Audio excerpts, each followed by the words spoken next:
नमस्कार प्यारे दोस्तों, कैसे हैं आप सभी लोग। आशा करते हैं आप लोग स्वस्थ होंगे।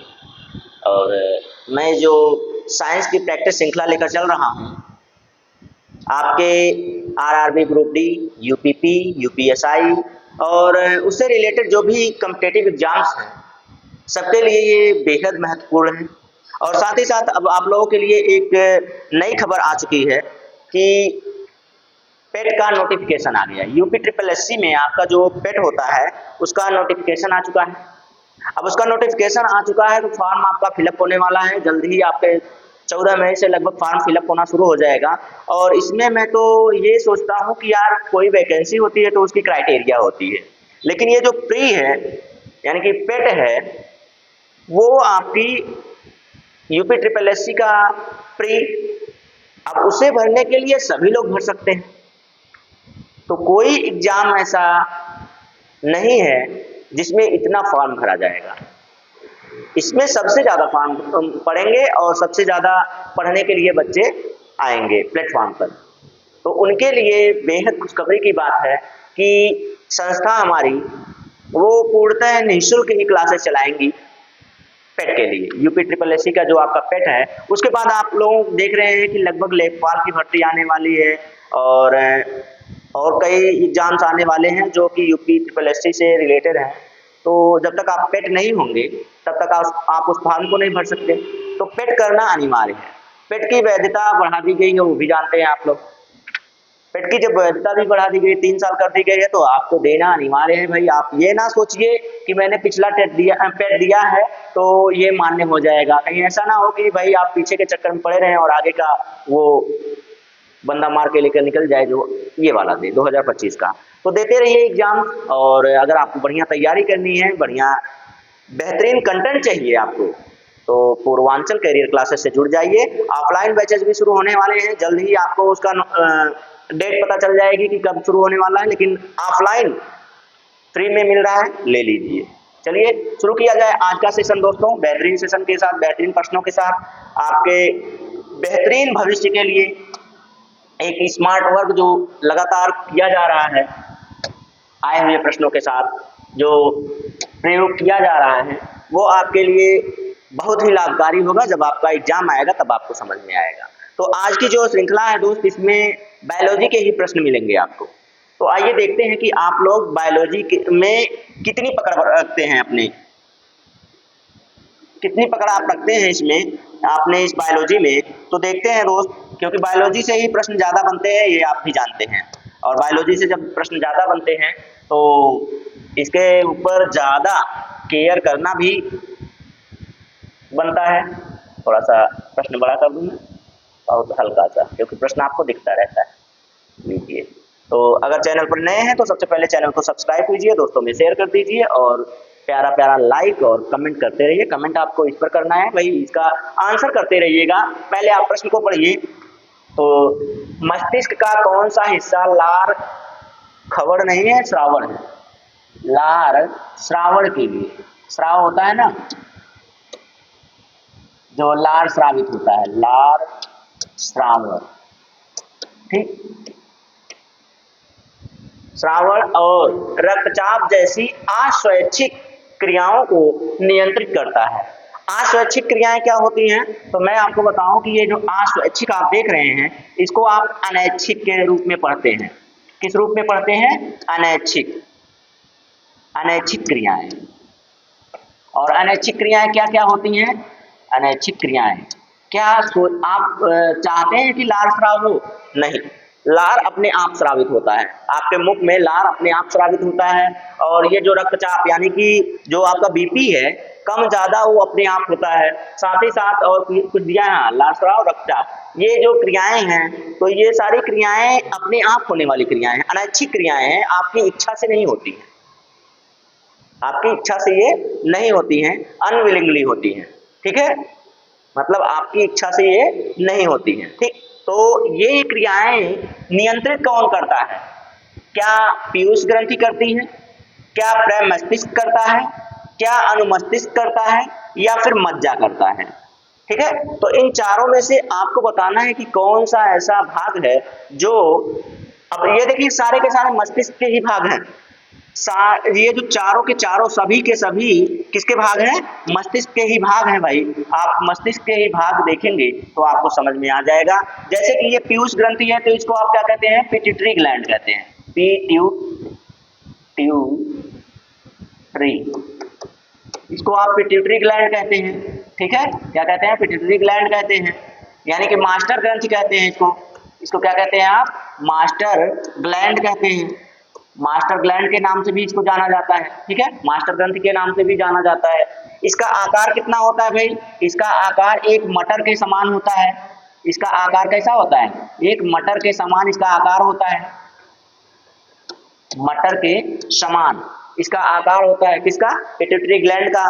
पिट्यूटरी ग्लैंड को छोटा दिमाग भी कहते हैं। पिट्यूटरी ग्लैंड को क्या कहते हैं? छोटा दिमाग भी कहते हैं। और ये हमारे मस्तिष्क के पीछे वाले भाग में आपको देखने को मिल सकता है। इसका आकार जो होता है वो कुछ इस तरह से होता है।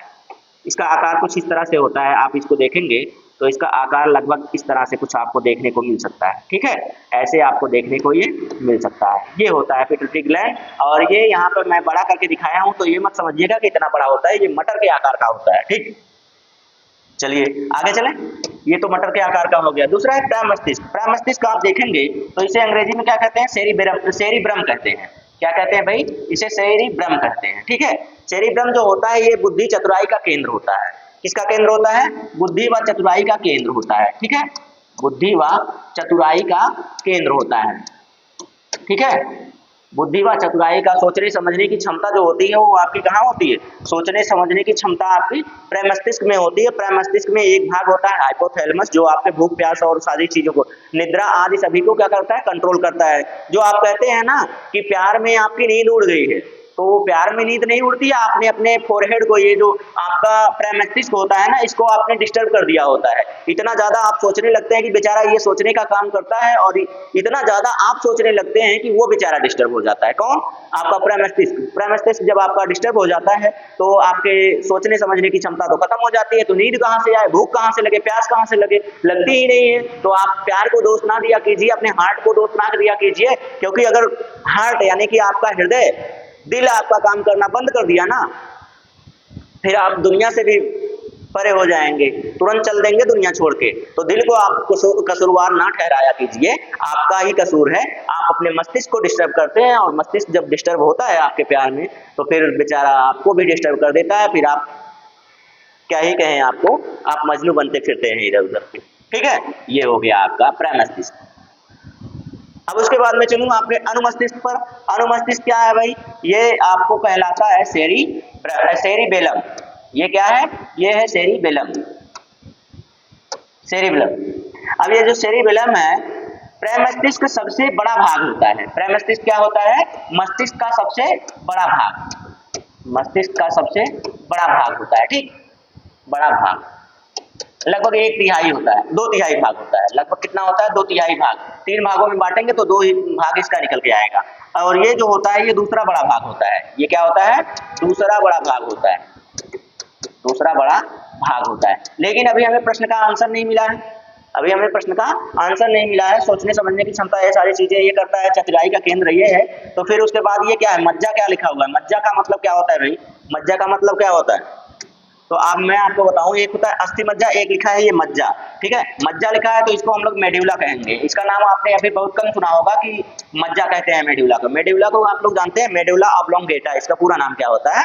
इसका पूरा नाम होता है मेड्यूला ऑब्लोंगेटा। मेड्यूला ऑब्लोंगेटा इसका पूरा नाम होता है। और इसकी हिंदी में कहेंगे आप तो हिंदी में इसको आप लोग जानते होंगे मस्तिष्क पुच्छ के नाम से। मस्तिष्क पुच्छ के नाम से जानते हैं इसे आप। किस नाम से जानते हैं? मस्तिष्क पुच्छ के नाम से जानते हैं। तो ये हो गया आपका मज्जा। और यही आपके क्या होता है जानते हैं? आप कहाँ होता है? आपकी रीढ़ की हड्डी है। ये रीढ़ की हड्डी होती है आपकी। रीढ़ की हड्डी से आपके मस्तिष्क का ये शंक्वाकार भाग एक जुड़ा होता है।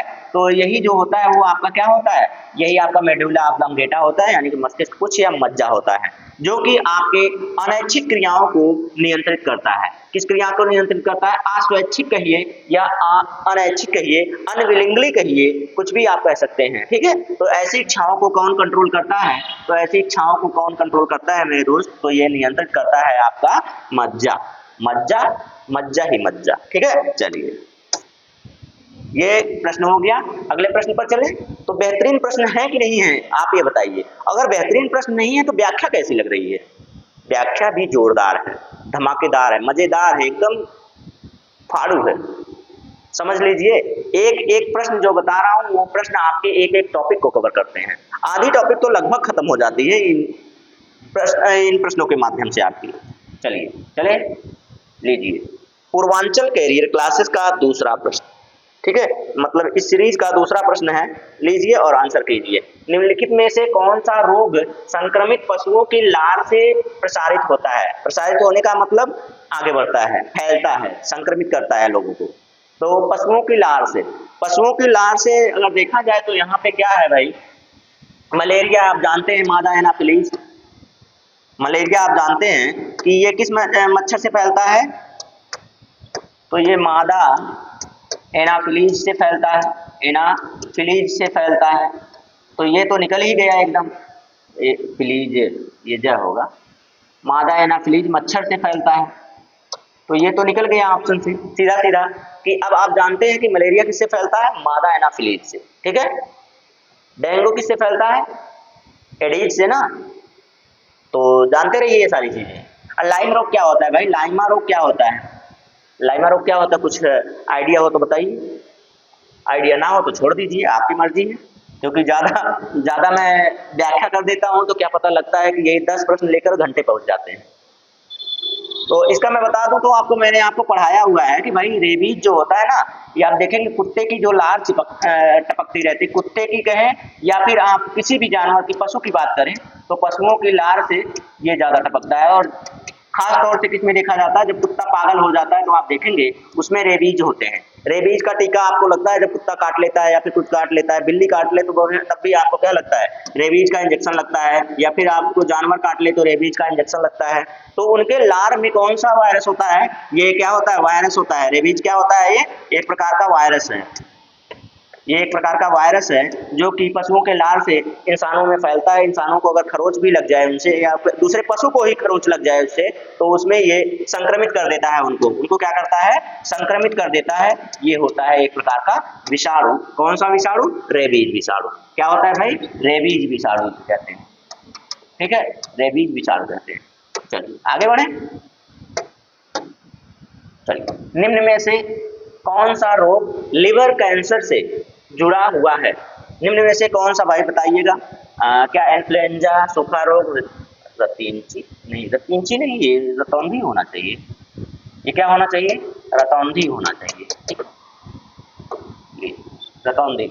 हेपेटाइटिस बी, यकृत शोथ बी, ये आपको बताना है कि कौन सा इसमें से आपके लिवर को डैमेज करता है, लिवर कैंसर से जुड़ा हुआ है। ठीक है, तो इसमें से इन्फ्लुएंजा मैंने आपको पढ़ा दिया है, बार बार पढ़ाना कोई अच्छी बात नहीं। सूखा रोग विटामिन डी की कमी से होता है, ये भी आप जानते हैं। रतौंधी विटामिन ए की कमी से होता है, ये भी आप जानते हैं, आंखों की वजह से होता है, आंखों में होता है। सूखा रोग पूरे शरीर में होता है। इन्फ्लुएंजा आप जानते हैं, श्लेष्मिक ज्वर है, एक प्रकार का क्या है? ज्वर है, ये जानते हैं आप। तो बचा क्या? हेपेटाइटिस बचा है। ये जो हेपेटाइटिस है, हेपेटाइटिस आप समझ सकते हैं कि हेपेटाइटिस जो होता है, हेपेटाइटिस बी हो, हेपेटाइटिस सी हो, हेपेटाइटिस सी हो या सिरोसिस हो, ये सभी के सभी किससे जुड़े हुए हैं? सिरोसिस जान जाइए, हेपेटाइटिस बी जान जाइए, हेपेटाइटिस सी जान जाइए, ये सभी के सभी जो बीमारियां है ना, तो ये किससे जुड़ी हुई हैं? तो ये आपके लिवर कैंसर से जुड़ी हुई है। किससे जुड़ी हुई है? लिवर कैंसर से जुड़ी हुई है। तो इस प्रश्न का राइट आंसर क्या हो गया? हेपेटाइटिस बी, यानी कि यकृत शोथ बी। ठीक है, इन सबको जानते रहिए, ये सब आपके लिए बहुत ही महत्वपूर्ण होते हैं कि जो कि आपके पेपर में बार बार आते हैं। और ये जो मैं प्रश्न लिए हूँ, ये कहीं ना कहीं आए हुए प्रश्न है, इसलिए लिया हूँ। इतना आप विश्वास रखिए। विश्वास नहीं रखेंगे तो बिना विश्वास के काम कहाँ चलेगा भाई। चलिए इस प्रश्न को थोड़ा सा और बड़ा करते हैं। लीजिए, आ गया ये प्रश्न और बड़ा होके आपके सामने। लीजिए, इसका आंसर कीजिए। निम्नलिखित में से किसे नील हरित शैवाल के रूप में भी जाना जाता है? मतलब कि एक ऐसा चीज है इसमें से जो आपको नीले हरे शैवाल के रूप में भी जाना जाता है, उसको नीले हरे शैवाल। ठीक है, तो जरा बताइएगा कौन सा? क्या एनाबेना है, एनाबेना एक प्रकार का क्या है, जानते हैं, पौधा है ना एनाबेना। एजोस्पाइरिलम, एजोस्पाइरिलम क्या साइनोबैक्टीरिया या फिर मशरूम? मशरूम आप जानते हैं भाई, मशरूम आप जानते हैं, मशरूम कैसा पौधा है मैंने आपको बता रखा है।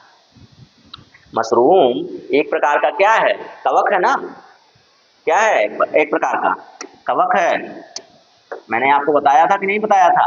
जो मशरूम होता है एक प्रकार का क्या होता है, कवक होता है। इसका वैज्ञानिक नाम मैंने आपको बताया था, जरा वैज्ञानिक नाम किसी को याद है तो बता दीजिएगा। इसको वैज्ञानिक नाम से क्या पुकारते हैं, वैज्ञानिक नाम बताइएगा जरा मशरूम का, मशरूम का वैज्ञानिक नाम बताइएगा। इसमें हमें बहुत अधिक मात्रा में प्रोटीन मिलती है, इससे हमें बहुत अधिक मात्रा में क्या मिलती है भाई, प्रोटीन मिलती है। इसके बाद तब नंबर आता है किसका, इसके बाद नंबर आता है सोयाबीन का। लेकिन सबसे नंबर 1 पे हमारे जो आयोग हैं उन्होंने मशरूम के पहले रखा है किसको, सोयाबीन को रखा है। तो अब जानते रहिए दोनों में टक्कर होती रहती है, सबसे ज़्यादा मशरूम किससे मिलती है। तो सामान्य तौर पर उसने पूछा था, लेकिन सबसे ज़्यादा अगर बात करें जैसे कि आपका प्रोटीन और वो होता है, प्रोटीन होता है और वसा होता है।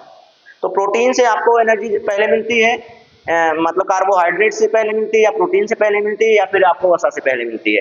वसा जो होता है वो जटिल होता है, उसको टूटने में समय लगता है। तो उसी तरह से आपका सोयाबीन और मशरूम है, मशरूम से आपको लेट एनर्जी मिलती है, और जो वो होता है आपका क्या नाम है यार, सोयाबीन, सोयाबीन से आपको जल्दी ऊर्जा मिल जाती है। इसीलिए इन दोनों में से क्या करते हैं, सबसे पहले उसको सामान्य तौर पर रखते हैं सोयाबीन को। तो इसमें जो आंसर आपका बनेगा भाई, ये तो हो गया। मैंने इसका वैज्ञानिक नाम पूछा है, आप बताइएगा जरूर, बताइए बिना मत जाइएगा, मैंने आपसे ये प्रश्न पूछा है।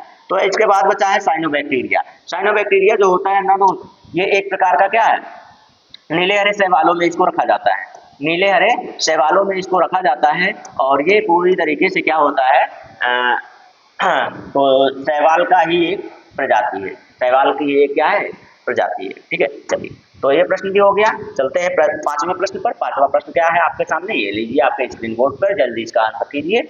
हाँ, तो ये प्रश्न भी मैंने बताया हुआ है, कई बार आया हुआ है आपके पेपर में, और जब पेपर में आया हुआ है तो इसको करना आपका कर्तव्य होता है, और इसको जानना भी आपका कर्तव्य होता है।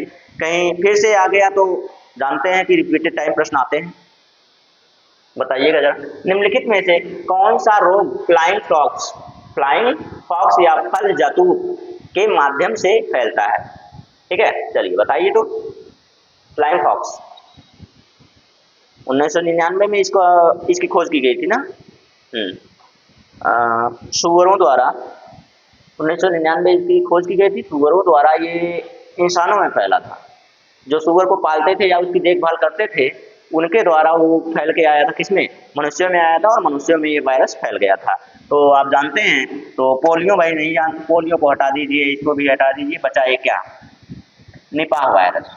निपाह वायरस को आप आंसर कर लीजिए। 1999 में इसकी क्या हुई थी, WHO ने इसकी खोज की थी, WHO ने इसकी क्या की थी, खोज की थी। और ये सुअरों द्वारा आया था ना, सुअरों द्वारा जो उनकी देखभाल करते थे मनुष्य, उनमें आया और उसके बाद मनुष्यों में आ गया। ठीक है, मनुष्यों में आ गया। और सबसे पहले अपने किस राज्य में देखा गया था, तो ये प्रश्न जब आया था तब भी मैंने बताया था कि सबसे पहले इंडिया में ये केरल में देखने को मिला था।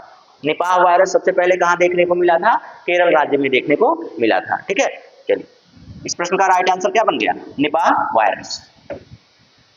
आगे चलें। हाँ, लीजिए, ये प्रश्न भी बढ़िया प्रश्न है, अच्छा प्रश्न है, मजेदार प्रश्न है, और आया हुआ प्रश्न और आसान सा प्रश्न है, एकदम आसान सा सरल प्रश्न है। इसका आंसर कीजिए जल्दी से, कमेंट बॉक्स में जल्दी से इसका आंसर कीजिएगा। ठीक है, चलिए कर दीजिए जल्दी से, मैं थोड़ा सा साइड हट जाऊं।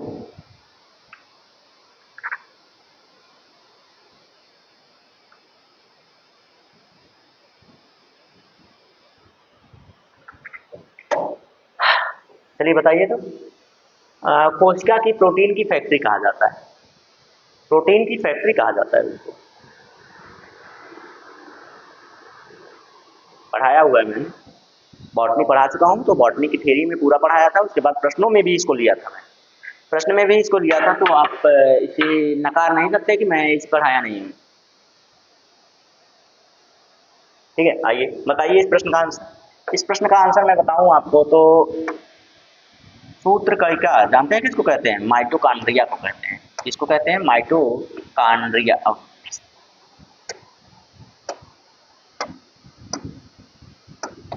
माइटोकॉन्ड्रियन, ड्रियन या ड्रिया, ठीक है, माइटोकॉन्ड्रिया। माइटोकॉन्ड्रिया हो गया, ये न्यूक्लियस हो जाएगा, ये क्या हो जाएगा, न्यूक्लियस हो जाएगा, ठीक है, ये न्यूक्लियस हो गया। अंतःप्रद्रव्य जालिका, इसे एंडोप्लाज्मिक रेटिकुलम कहते हैं, ER, एंडोप्लाज्मिक रेटिकुलम। और इसे क्या कहेंगे, ये तो राइबोसोम है, राइबोसोम, अंग्रेजी में भी इनका नाम हो क्या, जल्दी इसका नाम बताइए कि इसमें से आंसर कौन होगा।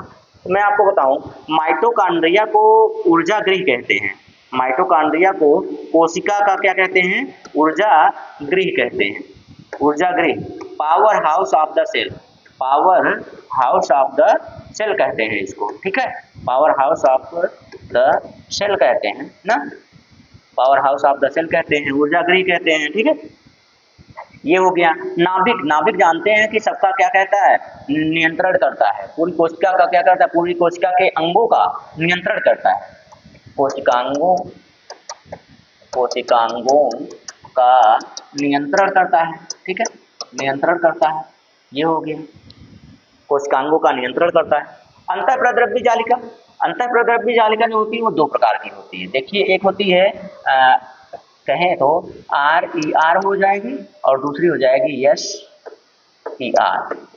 अब इसका मतलब मैं समझा दूं आपको, तो R का मतलब होता है रफ, R का मतलब क्या होता है, रफ एंडोप्लाज्मिक रेटिकुलम, मतलब खुरदुरी अंतःप्रद्रव्य जालिका। इसको हिंदी में कहें तो क्या कहेंगे, खुरदुरी या खुरदुरी अंतःप्रद्रव्य जालिका कहते हैं इसको, ठीक है, इसको कहेंगे। और इसको क्या कहेंगे, फिर इसको स्मूथ कहेंगे, क्या कहेंगे, स्मूथ, यानी कि सॉफ्ट, यानी कि आपको कहें तो कोमल, कोमल अंतःप्रद्रव्य जालिका, ठीक है। तो ये जो होती है खुरदुरी अंतःप्रद्रव्य जालिका, खुरदुरी अंतःप्रद्रव्य जालिका पर राइबोसोम्स के कण चिपके होते हैं, राइबोसोम्स के कण चिपके होते हैं, इसीलिए ये इसका जो भाग होता है वो खुरदुरा नजर आता है, इसका जो अंग होता है, बाहरी परत होती है, वो कैसी नजर आती है, खुरदुरी नजर आती है। और राइबोसोम्स में ही प्रोटीन का निर्माण होता है, क्या होता है, प्रोटीन का निर्माण होता है, किसमें, राइबोसोम्स में ही, यानी कि कोशिका के राइबोसोम्स में ही प्रोटीन का निर्माण होता है। और जिस चीज का जहां पे निर्माण होता है उसे उसकी फैक्ट्री कहा जाता है, यानी कि राइबोसोम को क्या कहा जाएगा अब, तो इसे कहा जाएगा प्रोटीन की फैक्ट्री, इसे क्या कहा जाता है, प्रोटीन की फैक्ट्री, ठीक है, प्रोटीन की फैक्ट्री किसे कहा जाएगा भाई, अब समझ गए ना आप, राइबोसोम्स को कहा जाएगा कोशिका की प्रोटीन की फैक्ट्री, समझ में आ गया। क्यों कहा जाता है, क्योंकि इसमें प्रोटीन का निर्माण और संग्रह होता है, जब प्रोटीन का निर्माण और संग्रह होगा तो उसे ही उसका क्या कहा जाएगा, प्रोटीन की फैक्ट्री कहा जाता है। ठीक, चलिए आगे बढ़ें। क्वेश्चन नंबर 6 हो गया, इसके बाद 7वें पर आते हैं। स्पाइना बिफिडा, स्पाइना बिफिडा नामक जन्म दोष को रोकने के लिए, जन्म दोष को रोकने के लिए विटामिन की आवश्यकता होती है, तो किस विटामिन की आवश्यकता होती है वो बताना है। ये स्पाइना, स्पाइना का मतलब आप समझ रहे हैं, स्पाइना का मतलब आपको मैं समझाऊं तो ये होता है स्पाइना, इस तरह से हो जाएगा, एल लगा लीजिए, स्पाइनल हो जाएगा, एल लगा लेंगे, स्पाइनल हो जाएगा, यानी कि रीढ़ की हड्डी से संबंधित है। ये किससे संबंधित है, रीढ़ की हड्डी से संबंधित है ना, रीढ़ की हड्डी से संबंधित है।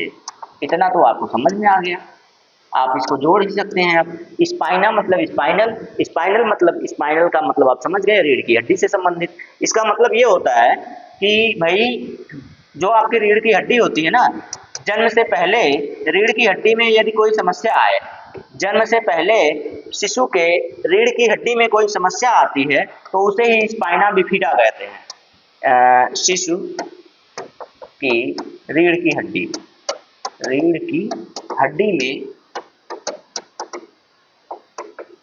कोई समस्या आए तो उसे ही हम लोग क्या कहते हैं, स्पाइना बिफिडा कहते हैं। आपको इतना तो समझ में आ ही गया कि ये रोग क्या होता है और इसे होता क्या है, इसके लक्षण क्या हैं। लक्षण भी आपको समझ में आ गया, रोग समझ में आ गया, कहाँ होता है वो समझ में आ गया। अब इसमें से ये बताना है क्या विटामिन ए है, तो मैंने आपको बता रखा है विटामिन ए तो रतौंधी के लिए है। विटामिन ई यानी कि टोकोफेराल यानी कि जनन क्षमता से संबंधित है। और विटामिन डी कैल्सीफेरॉल यानी कि क्या है, रिकेट्स से संबंधित है। रिकेट्स से संबंधित है। तीनों तो हो गया, बचा क्या, फोलेट क्या होता है, जरा कुछ लोग कमेंट करके हमें बता दीजिए ये फोलेट है क्या, फोलेट क्या है वही बता दीजिए, तो हम आपको मान लें कि भाई आप लोगों ने अध्ययन किया है, आप लोगों ने तैयारी की है। फोलेट क्या होता है, मैंने 3 बता दिया। अब मैं आपको बता दूं, ये जो फोलेट होता है ना यार, ये आपको विटामिन B9 और B9 को मैंने बताया फॉलिक एसिड कहते हैं। क्या कहते हैं, फॉलिक एसिड कहते हैं। तो फॉलिक एसिड की ही कमी से ही क्या होता है, स्पाइना बिफिडा होता है। मतलब बच्चे के जन्म से पहले ही उसकी रीढ़ की हड्डी में कोई समस्या आ जाएगी तो उसे स्पाइना बिफिडा कहते हैं। और वो किसकी कमी से होता है, तो B9 की कमी से होता है। किसकी कमी से होता है, B9 की कमी से होता है दोस्त। B9 को ही हम लोग क्या कहते हैं, फॉलिक एसिड कहते हैं। फॉलिक से मैच करवाइए तो ये फॉलेट मैच कर रहा है कि नहीं कर रहा है, ये नाम आपको पहली बार सुनने को मिल रहा होगा। फॉलेट मैच कर रहा है कि नहीं, फॉलेट मैच कर रहा है, तो इसका मतलब यही इसका आंसर हो गया है। और इसका जब ये आंसर हो गया तो भाई आगे बढ़ना हमारा क्या बनता है, हक बनता है। चलिए हम लोग आगे चलते हैं और सारी जानकारियां आप नोट करते रहिए। निम्नलिखित में से आमतौर पर मस्तिष्क ज्वर के नाम से जाना जाता है। निम्नलिखित में से मस्तिष्क ज्वर, इंसेफ्लाइटिस, अंग्रेजी में इसको क्या कहते हैं, मस्तिष्क ज्वर को अंग्रेजी में क्या कहते हैं,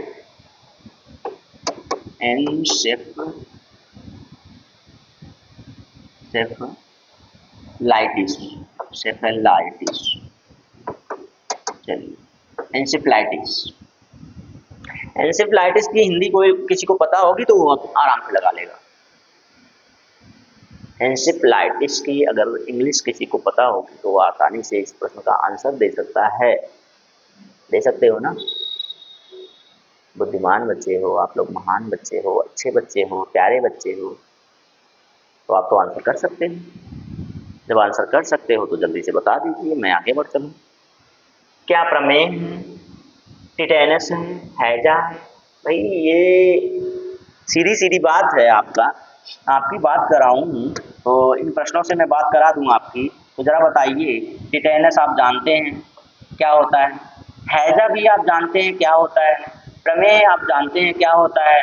अगर ये आप जान गए कि ये किस रोग को, मस्तिष्क ज्वर, मस्तिष्क से मिलता जुलता एक ही ऑप्शन ही है। आप अगर थोड़ा सा स्मार्ट स्टडी पर आए तो आप बिना सोचे समझे इसका आंसर लगा सकते थे,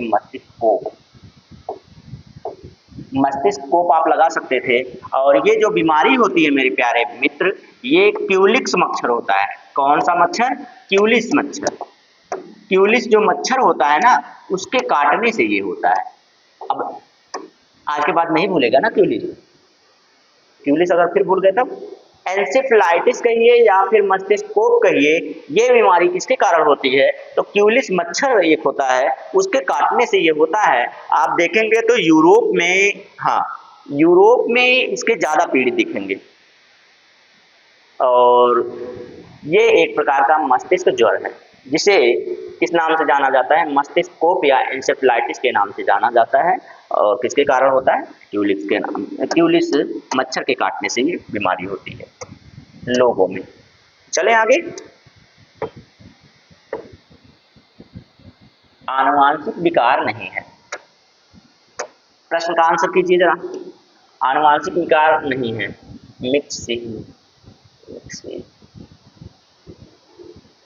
मिक्सिडिमा, ये आपको हाँ नहीं, ये डा होना चाहिए, मिक्सिडिमा। ये हो गया मिक्सिडिमा। वर्णांधता, अति रक्तस्राव रोग, आरंजकता, आरंजकता या रक्तता, जो भी आप कह लीजिए। तो इसका आंसर आपको बताना है कि इसमें से एक क्या है, आनुवांशिक विकार नहीं है। पहली बात आपको मैंने बताया है कि आनुवांशिक विकार क्या होता है, मैंने पढ़ाया था कि आनुवांशिक विकार या आनुवांशिक रोग वह रोग होते हैं जो माता पिता से बच्चों में स्थानांतरित हो जाते हैं। मतलब कि पूर्वजों से संतानों को मिलने वाली बीमारी आनुवांशिक रोग कहलाती है। माता पिता हैं, उनमें कोई रोग है, वो उनके बच्चों में उसका लक्षण दिख जाए तो यही होता है आनुवांशिक लक्षण। मैंने आनुवांशिक पदार्थ पढ़ाया हुआ है, आनुवांशिक अणुओं को पढ़ाया हुआ है। जब इन अणुओं को पढ़ाया था तो उसी टाइम मैंने आपको बताया था कि ये अणु क्या होते हैं, जैसे कि डीएनए क्या हो गया, आरएनए क्या होता है, और आपका न्यूक्लियस क्या होता है, न्यूक्लियस के अंदर आपके जो गुणसूत्र होते हैं वो क्या होते हैं, क्रोमोसोम्स क्या होते हैं, क्रोमैटिन धागे क्या होते हैं, इन सब के बारे में मैंने आपको थियरी में बहुत अच्छे से एक एक क्लास में बताया है। अगर आप ये नकार दें इन चीज़ों को तो फिर बहुत ही गलत बात हो जाएगी। तो चलिए इसका आंसर कर दीजिए, जल्दी से आगे बढ़ चलें। जो ये भाई मिक्सीडिमा है ना, मिक्सीडिमा को छोड़कर बाकी तीनों के तीनों जो है वो आनुवांशिक रोग हैं। मिक्सीडिमा को छोड़कर बाकी ये तीनों के तीनों क्या हैं, आनुवांशिक रोग हैं। जैसे कि वर्णांधता, अतिरक्तता है, अतिरक्तता को हम लोग क्या कहेंगे भाई, हीमोफीलिया कहेंगे ना, हीमोफीलिया। बस नाम इसने बदल दिया तो आप लोगों की हालत खराब हो जाती है। एग्जामिनर क्या करता है, एग्जामिनर कुछ करता थोड़ी है। एग्जामिनर को अगर वही प्रश्न बदल के देना हो, वही प्रश्न देना हो तो वो क्या करता है, ज्यादातर ऑप्शन चेंज कर देगा, या तो ऑप्शन नहीं चेंज करेगा तो प्रश्न के भाषा को ही चेंज कर देगा। प्रश्न की भाषा को चेंज करके हेर फेर करके थोड़ा सा आपको दे देगा कि करिए इसका आंसर करिए, आप फिर उसमें उलझ जाते हैं। तो उलझिए मत, जब तक मैं साथ हूँ, मैं जब तक साथ हूँ तब तक उलझने नहीं दूंगा। अतिरिक्त स्राव को यही क्या कहेंगे भाई, हीमोफीलिया ही तो कहेंगे। और आरंजकता, आरंजकता जो है इसमें कोई रंग आपको पहचान में नहीं आएगा, कोई रंग नहीं पहचान में आएगा। वर्णांधता, वर्णांधता का मतलब भी वही होता है कि वर्ण की अंधता, मतलब कि आपको कोई और कलर समझ में नहीं आने वाला। और साथ ही साथ मिक्सीडिमा आपने जो समझा, यही एक ऐसा रोग है जो आपका आनुवांशिक रोग नहीं है, आनुवांशिक विकार नहीं है। चलिए आगे चलें। 9 हो गया। 10वें पर मस्तिष्क का कौन सा हिस्सा लाल, ये तो रिपीट हो गया भाई। कौन सा रोग संक्रमित वस्तुओं की लाल से, ये भी रिपीट है, संक्रमणशील का उदाहरण है। हाँ चलिए इसका आंसर कीजिए। 2 प्रश्न रिपीट हो गए थे, 2 प्रश्न रिपीट हो गए थे, चलिए इनको बताइए। निम्नलिखित में से कौन सा संक्रमणशील रोग का एक उदाहरण है। संक्रमणशील का मतलब वही होता है कि भाई जो एक इंसान में हो, उसकी छींक से, उसकी खांसी से, उसकी सांस से किसी अन्य इंसान को हो जाए, हवा में पानी के द्वारा, हवा के द्वारा, पानी के द्वारा, उसके छुए हुए कपड़े के द्वारा, उसके पहने हुए कपड़े के द्वारा किसी अन्य इंसान में जो भी बीमारी चली जाती है उसे संक्रमणीय बीमारी कहते हैं या संक्रमणशील बीमारी कहते हैं। ठीक है, तो वो कौन सी बीमारी इसमें लिखी हुई है उसका उदाहरण है, बता दीजिए। क्या समझे आप कि किसी इंसान में हुआ, जैसे कि हम में वो रोग है, हम खांस रहे हैं, हमारे सामने कोई है, उसके ऊपर हमारे लार गई या फिर हमारी हवा गई, उसको हो जाएगा। ठीक है, या फिर छींक रहे हैं तब भी वही हो गया, या फिर हमारे कपड़े उसने पहन लिए तब भी हो गया, हमारी सांस से सांस उसकी मिल गई तब भी चला गया, हमसे संपर्क रखा है उसने बराबर तब भी उसके पास पहुंच गए, जो उसके बैक्टीरिया या जीवाणु या विषाणु होते हैं वो चले जाते हैं। तो एक इंसान से जो बीमारी दूसरे इंसान में पहुंच जाए उसी को संक्रमणीय बीमारी या संक्रमणशील बीमारी कहते हैं। उसका उदाहरण आपको बताना है, वो उदाहरण आप इसमें से बता सकते हैं, आंसर आपके पास है, जल्दी से बताइएगा। प्यास लग गई है, अब प्यास लग गई है तो सोच रहा हूँ खत्म करने के बाद ही पानी पिया जाए, गला सूख गया है। तो चलिए, इसीलिए मैं थोड़ा सा स्लो दिख रहा होऊंगा आप लोगों को, एनर्जी मेरी थोड़ी सी कम दिख रही होगी, लेकिन आप बताइए पहला क्या है, इसको आप लोग टीबी कहते हैं, दूसरा सूखा रोग है, तीसरा कैंसर है, चौथा मधुमेह है। कहते हैं ना कैंसर वाले रोगी के पास जाओ तो कैंसर हो जाता है, ऐसा कुछ नहीं है। कैंसर वाले रोगी के पास आप जाओगे, जब तक उसकी चीजों को यूज नहीं करोगे तब तक आपको कैंसर नहीं होगा। मधुमेह रोग, मधुमेह का मतलब आप जानते हैं ये शुगर होता है। शुगर ऐसे ही नहीं किसी को हो जाता है, जब तक आप उसके साथ संपर्क ना बनाओ। शुगर, यार मैं शुगर नहीं लिख पा रहा हूँ, सही लिख तो सही रहा हूँ लेकिन उसकी लिखावट खराब हो जा रही है। चलिए मान लीजिए ये शुगर है, शुगर यानी कि मधुमेह, ठीक है। मधुमेह बहुत ज़्यादा मीठा हो जाना, बहुत ज़्यादा मीठा हो जाना भी आपकी सेहत के लिए बहुत ज़्यादा हानिकारक हो जाता है, मधुमेह रोग हो जाता है आपको। चलिए तो इसीलिए कहते हैं मीठा कम खाइए, आवश्यकता से ज़्यादा ना खाइए। लीजिए सूखा रोग, सूखा रोग आप जानते हैं कि शरीर कुपोषण का शिकार हो जाएगा। बचा क्या, क्षय रोग, यानी कि इसी को कहते हैं ट्यूबरकुलोसिस, क्षय रोग। तपेदिक इसी को कहते हैं ना, तो ये ट्यूबरक्यूलोसिस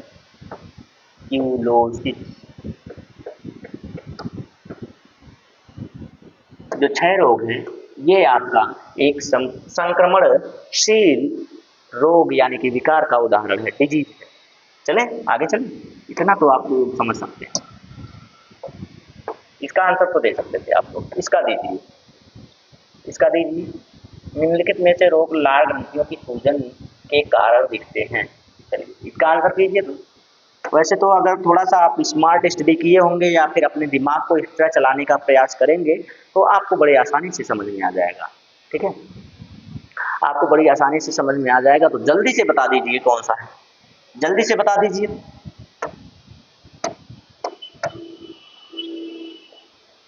जल्दी से बताइए। हाँ क्या है कि लार ग्रंथियों की सूजन के कारण होता है, मतलब आपकी लार ग्रंथियां सूज जाती हैं। जब लार ग्रंथियों में सूजन आ जाती है तो लार ग्रंथियां हैं कहाँ भाई, मुख के पास, कंठ के पास है। मुख के पास यानी कंठ के पास। मोतियाबिंद एक्सप्रेस कैसे होगा, मोतियाबिंद तो इसमें कहाँ से होगा यार, मोतियाबिंद तो हो ही नहीं सकता। धमनी, धमनी का इसमें कहाँ आ गया, ये तो चला गया आपके कार्डियो में, मतलब हृदय के पास, पर हृदय ये भी तो वहीं चला गया। तीनों ऑप्शन कट गए। ऑप्शन एलिमिनेशन ट्रिक आपको पता होनी चाहिए। अगर आपको वह रोग नहीं पता है तो आपको 3 ऑप्शन की जानकारी होनी चाहिए। चौथा ऑप्शन अपने आप निकल कर चला आ जाएगा, चिल्ला चिल्ला के बोलेगा, कपड़े फाड़ के बोलेगा अपना कि यार मैं ही तो ऑप्शन हूं, मैं ही हूं जो सही करूंगा आपके प्रश्न को। ये अपने कपड़े फाड़ फाड़ कर चिल्ला कर बताएगा। जब 3 ऑप्शन आपको पता होंगे तो चौथा ऑप्शन खुद बोल देगा कि यार मैं ही तो हूं जो आपके प्रश्न को सही करूंगा, यही करेगा सही। आपके लार ग्रंथियों में सूजन आ जाती है, लार ग्रंथियों में जब सूजन आ जाती है तो जो नसें होती हैं लार ग्रंथियों की वो ब्लॉक हो जाती हैं, जो धमनियां होती हैं वो ब्लॉक हो जाती हैं और लार का स्राव हो जाता है बंद। लार का स्राव बंद हो जाता है तब जाके ये बीमारी हो जाती है उसमें। और ये रोग कौन सा कहलाता है, तो इसमें कंठमाला रोग, देखिए कंठमाला रोग कहिए या गलगंड रोग कहते हैं इसको, गलगंड रोग कहते हैं या फिर कंठमाला रोग कहते हैं इसको, ठीक है। कंठमाला रोग कहेंगे या गलगंड रोग कहते हैं। अब इतना तो आपको समझ में आ गया। चले अगले प्रश्न नंबर, अगला जो कि नंबर है 14, ये प्रश्न का आंसर कीजिए जल्दी से, प्रश्न का आंसर कीजिए।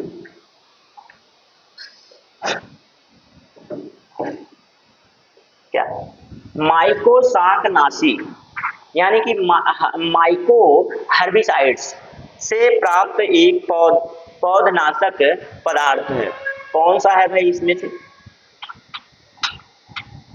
इसको छोड़ दूं क्या, नहीं छोड़ूंगा, चलो बता के निकलता हूँ। यार आप लोगों को करता हूँ, आप जल्दी आंसर ही नहीं करना चाहते हैं, भूल जाते हैं आप लोग। वायरस है, एलगी है, एलगी है, ठीक है, और ये क्या है, फंगस है, ये क्या है, बैक्टीरिया है।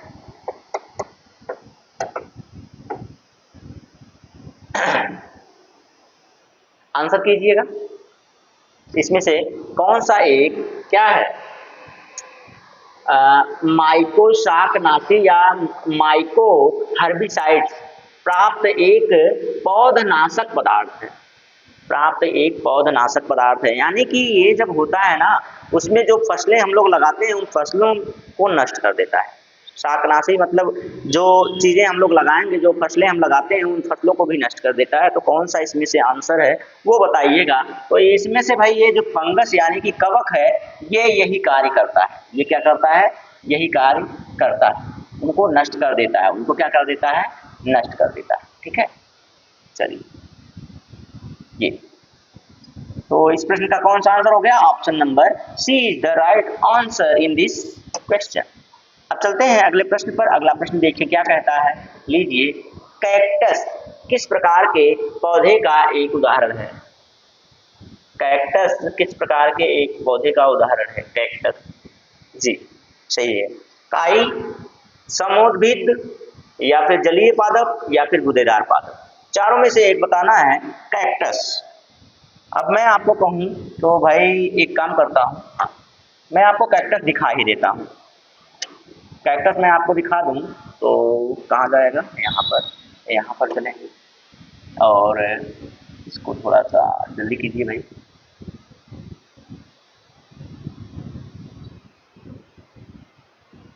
बैटरी का पानी आपको दिखाया था ना मैं, गैलन दिखाया था आपको, गैलन ही उसमें सर्च हुआ है, अभी तक कुछ और सर्च नहीं हुआ है। लीजिए कैक्टस का पौधा देख लें। कैक्टस, ये देखिए कैक्टस आ गया। तो कैक्टस पूछा गया है कि कैसा पौधा होता है। देखिए कैक्टस कैसा पौधा दिख रहा है, ये ऊपर कांटेदार होता है, कांटेदार गूदेदार पादप है। कैसा पादप है? कांटेदार गूदेदार पादप है। इसको काटने पर गाढ़ा तरल पदार्थ, जल और रस निकलता है। गाढ़ा तरल पदार्थ,